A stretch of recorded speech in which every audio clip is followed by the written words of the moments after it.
ॐ भूर्भुवः स्वः तत्सवितुर्वरेण्यं भर्गो देवस्य धीमहि धियो यो नः प्रचोदयात्।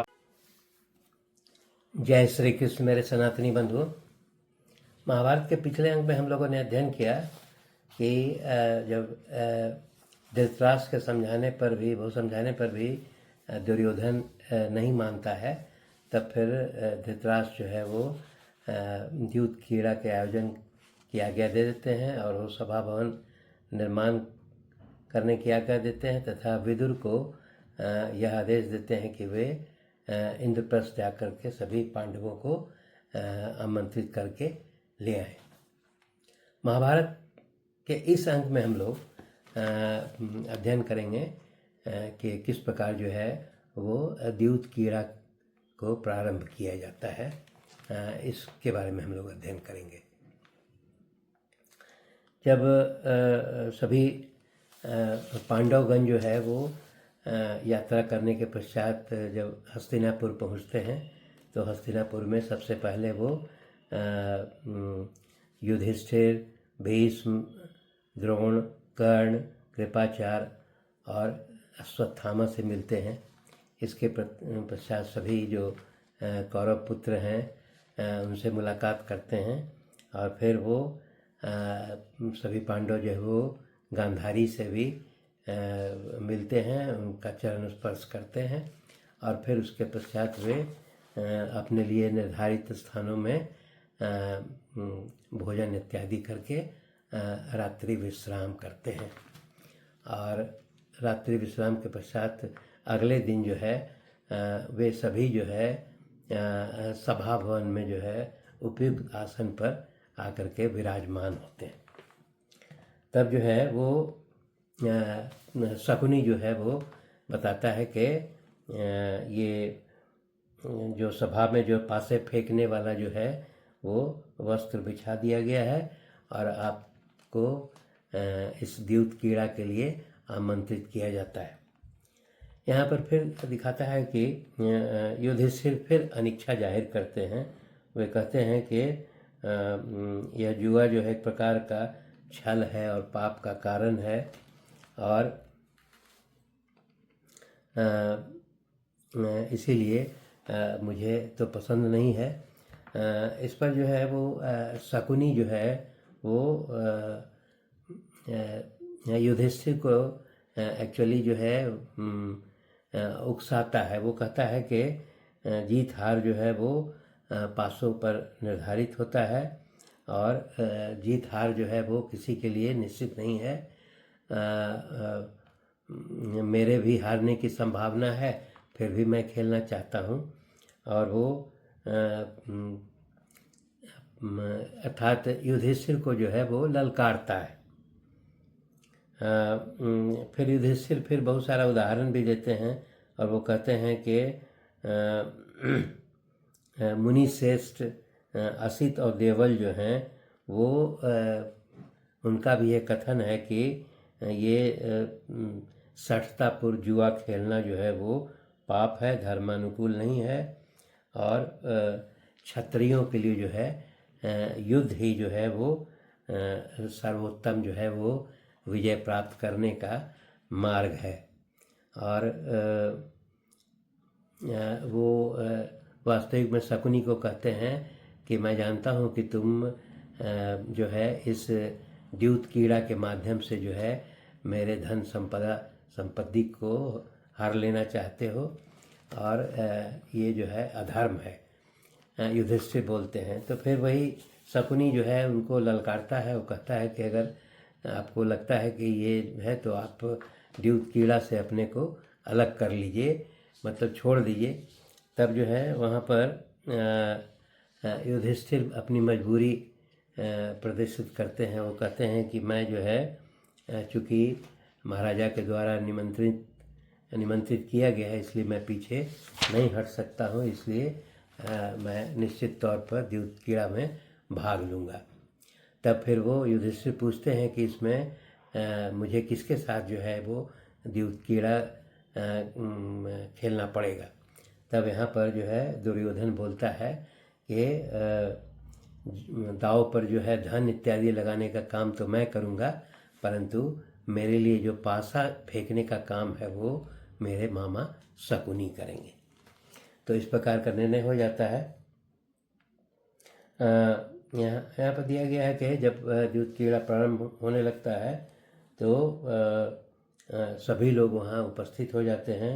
भीष्म, द्रोणाचार्य, कृपाचार्य, विदुर सब लोग जो है वो आकर के और अपने स्थान पर बैठ जाते हैं। उनका जो निर्धारित जो बैठने की व्यवस्था थी वहाँ आकर के बैठ जाते हैं। तब उसके पश्चात जो है वो वास्तविक में जो है द्यूत कीड़ा जो है वो प्रारंभ होता है। सर्वप्रथम जो है वो दुर्योधन बोलता है कि मेरे पास बहुत सारी मणि इत्यादि है, धन है, और वो जो है मैं इसमें लगाता हूँ। तब युधिष्ठिर जो है वो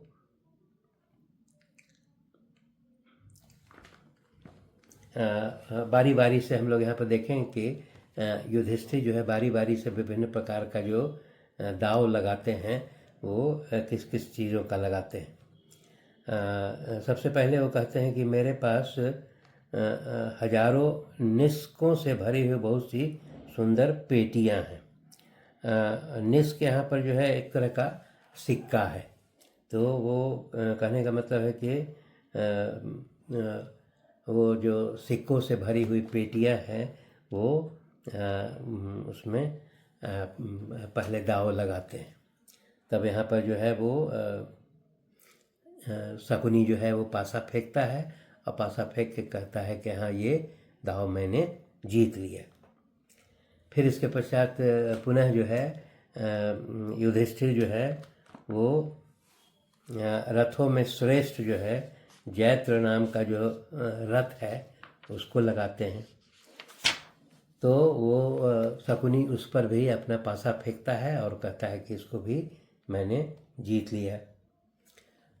इसके पश्चात फिर युधिष्ठिर जो कहते हैं कि मेरे पास 1 लाख तरुणी दासियां हैं। उन दासियों को जो है वो दाव पर लगाते हैं। शकुनी जो है पुनः पासा फेंक करके और वो उस दाव को भी जीत लेता है। इसके पश्चात फिर युधिष्ठिर कहते हैं कि दासियों के तरह मेरे पास जो है 1 लाख दास है, उसको मैं दाव पर लगाता हूँ। तो शकुनी जो है पुनः पासा फेंक कर यह दाव भी जीत लेते हैं। इसके पश्चात पुनः युधिष्ठिर जो है वो कहते हैं कि मेरे पास 1000 मतवाले हाथी हैं और जिनको बांधने के लिए स्वर्णमय रस्सा उनका लगा हुआ है, उसको मैं दाव पर लगाता हूँ। पुनः जो है वो शकुनी पासा फेंकता है और वो इस दाव को भी जीत लेता है। इस प्रकार देख रहे हैं हम लोग लगातार जो है युधिष्ठिर अपनी संपत्ति को दाव पर लगाते जा रहे हैं। तब फिर युधिष्ठिर कहते हैं कि मेरे पास 1000 रथ है जिसमें कि ध्वजा जो लगा हुआ है उसमें सोने के डंडे लगे हुए हैं। उन सभी रथों को मैं जो है दाव पर लगाता हूँ। उसी प्रकार फिर शकुनी उसमें पासा फेंकता है और वो कहता है कि मैंने इस दाव को भी जीत लिया। फिर युधिष्ठिर रुकते नहीं हैं और कहते हैं कि मेरे यहाँ जो है गंधर्व देश के घोड़े हैं जो कि विचित्र रंग वाले जो है गंधर्व देश के घोड़े हैं और उसमें सोने के हार उसमें पहनाए गए हैं। उन सभी घोड़ों को मैं दाव पर लगाता हूँ। यहाँ पर पुनः जो है वो शकुनी पासा फेंकता है और इस दाव को जीत लेता है। इसके पश्चात युधिष्ठिर जो है वो बताते हैं कि मेरे पास 10,000 श्रेष्ठ रथ है और छकड़े हैं, उसको वो दाव पर लगाते हैं। पुनः जो है वो शकुनी पासा फेंकता है और इस दाव को जीत लेता है। इसके पश्चात युधिष्ठिर जो है वो बताते हैं कि मेरे पास 10,000 श्रेष्ठ रथ है और छकड़े हैं, उसको वो दाव पर लगाते हैं। पुनः जो है वो शकुनी पासा फेंकता है और इस दाव को जीत लेता है। इसके पश्चात युधिष्ठिर जो है वो बताते हैं कि मेरे पास 10,000 श्रेष्ठ रथ है और छकड़े हैं, उसको वो दाव पर लगाते हैं। और उसके पश्चात फिर वो बोलते हैं कि मेरे पास जो है वो हजारों जो चुने हुए योद्धा हैं वो हमारे साथ रहते हैं, उन सभी को दांव पर लगाते हैं। उसकी संख्या लगभग 60,000 है। तो जब ये सब दांव पर लगाते हैं तो शकुनी जो है पुनः पासा फेंक करके और इस दांव को भी जीत लेता है। तो इस प्रकार हम लोग देख रहे हैं लगातार युधिष्ठिर जो है वो अपनी संपत्ति को दांव पर लगाते जा रहे हैं और शकुनी जो है वो पासा फेंक कर दांव को जीतता जा रहा है। इसके पश्चात फिर युधिष्ठिर कहते हैं कि मेरे पास जो तांबे और लोहे की 400 निधियाँ यानी खजाने से भरी हुई पेटियाँ हैं, मैं उनको दांव पर लगाता हूँ। और फिर शकुनी जो है पासा फेंकते हैं और इस दांव को भी जीत लेते हैं। जब इतना लगातार युधिष्ठिर के द्वारा अपनी संपत्ति को दांव पर लगाया जा रहा है और शकुनी जो है वो पासे फेंक कर इन संपत्तियों को जब जीत लेता है, तब जो है विदुर जो है वहाँ पर अपनी अप्रसन्नता व्यक्त करते हैं। वो बताते हैं कि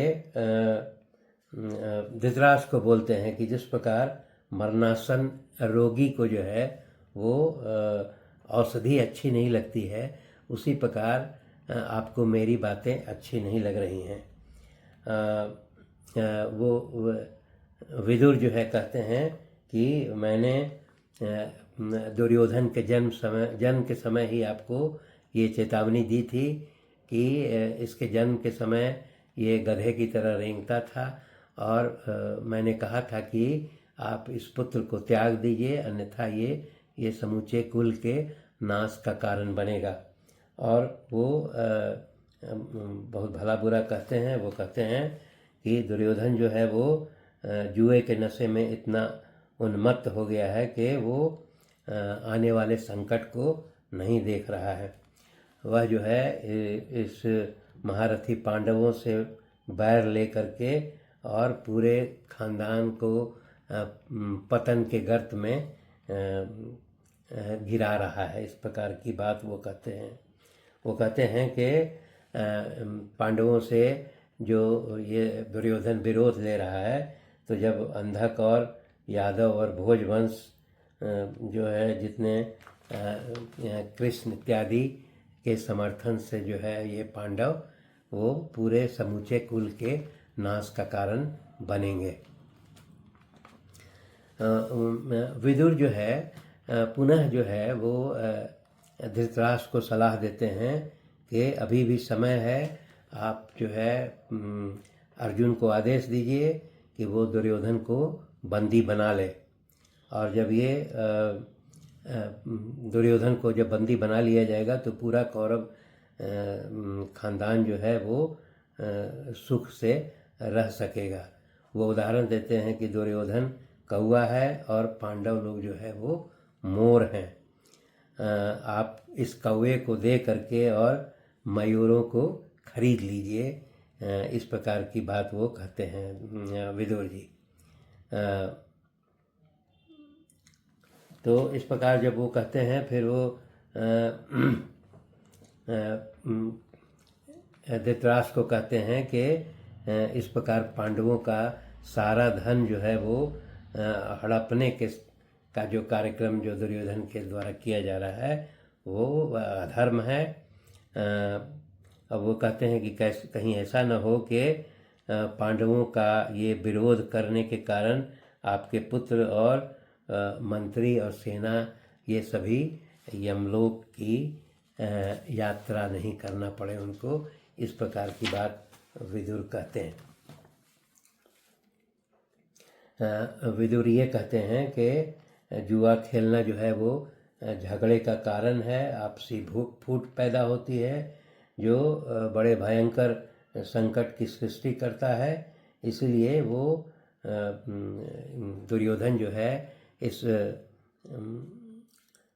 भयंकर संकट की सृष्टि कर रहा है। तो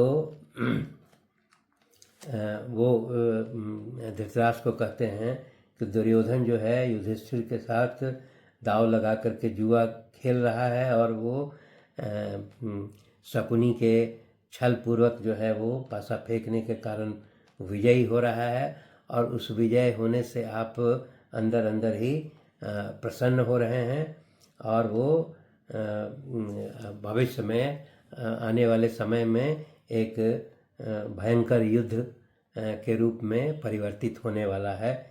इसीलिए उसमें पूरे खानदान का वो नाश हो जाएगा। इस प्रकार की चेतावनी जो है विदुर धृतराष्ट्र को देते हैं। फिर वो ये कहते हैं, संबोधित करते हुए पूरे के प्रतीप और शांतनु के वंशज, मतलब कौरव पांडव जो है दोनों उसी के वंशज थे।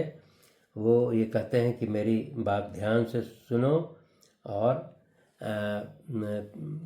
वो यह चेतावनी देते हैं कि तुम लोग जो है इस मूर्ख दुर्योधन के पीछे चल करके अपने समूचे कुल के नाश का कारण बन रहे हो।